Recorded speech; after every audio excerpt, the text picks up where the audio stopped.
Hello friends, on a balmy Bangalore evening where mangoes ripen and traffic crawls with eternal resignation, thousands of cricket lovers gathered to celebrate their beloved Royal Challengers Bangalore's much awaited IPL victory.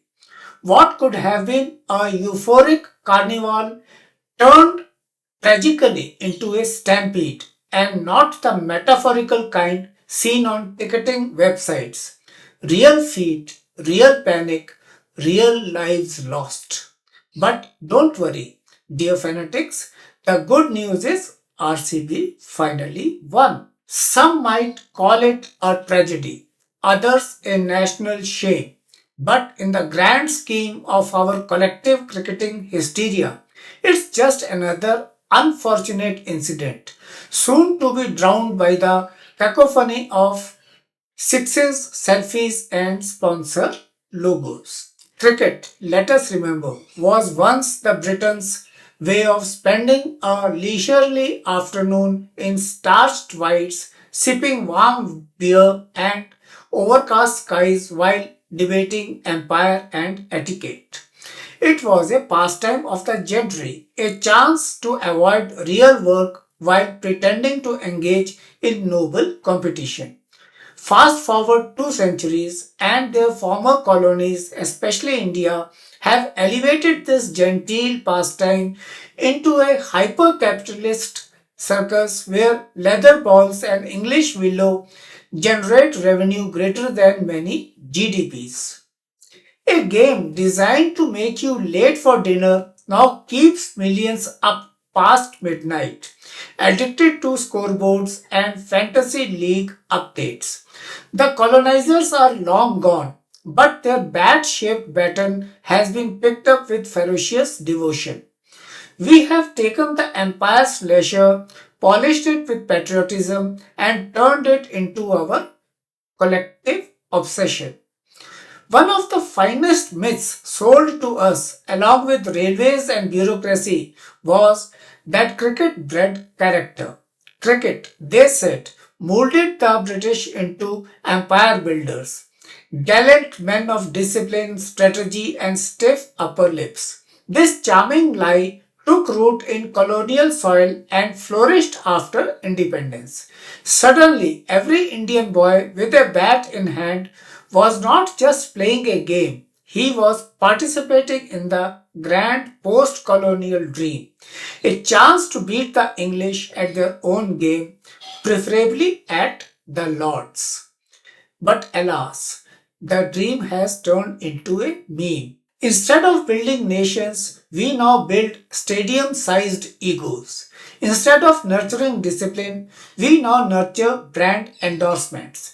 The cricket field has become a battleground not of character but of corporate logos, celebrity appearances, and sponsored post-match hugs.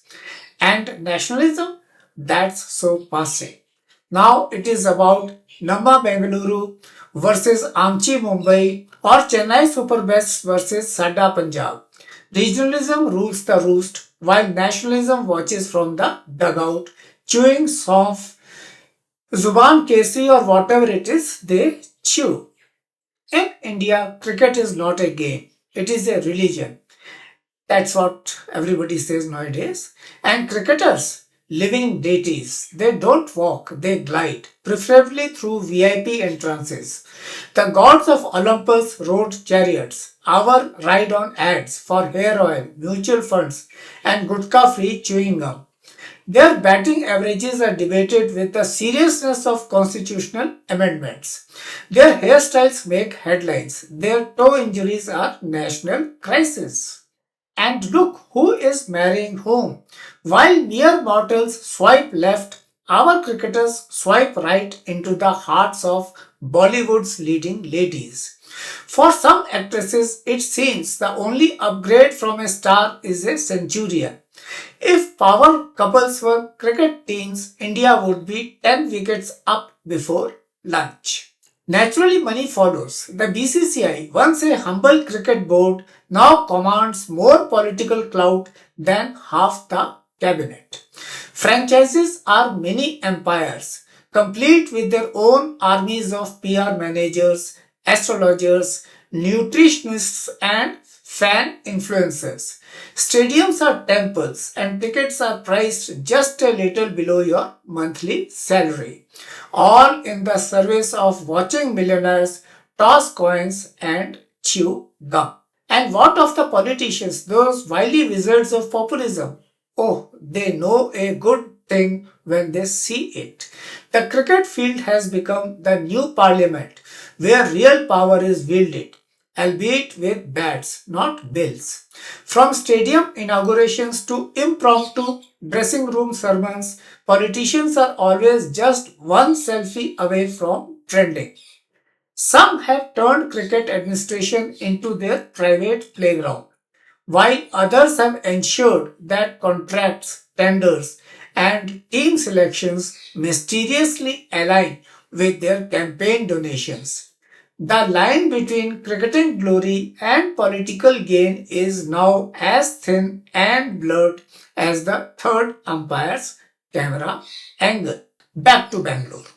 As the stampede unfolded and chaos reigned, the questions we should have asked were smothered under banners of celebration. Why was crowd control a joke? Why was a victory parade organized with the logistical planning of a school picnic? Why were people, mostly young, crushed not by opposing fans but by their own blind devotion? Because somewhere along the line we forgot that cricketers are entertainers, not messiahs.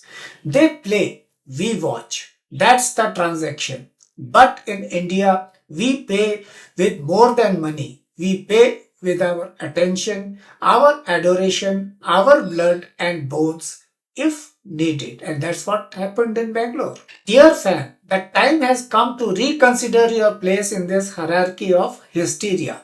While you sit in traffic for hours to glimpse your team bus, your star batsman is flying private and sipping imported protein shakes. While you fight over tickets, he is negotiating brand deals. While you chant and cheer and climb barricades, he is climbing the Forbes list. Your life, that fragile one chance miracle, is worth more than a selfie with a man who swings a bat for a living. Watch cricket if you must. Enjoy the game. Applaud a good innings. Boo a dropped catch. But stop worshipping. Stop surrendering your soul to a scoreboard. Stop dying for men who don't know that you even exist. Let the billionaires play. Let the politicians pose.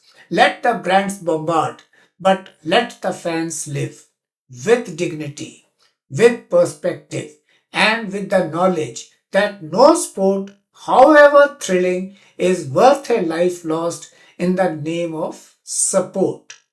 Because when the dust settles and the hashtags fade, no one will hold a candlelight march for a fan crushed under the weight of another man's fame.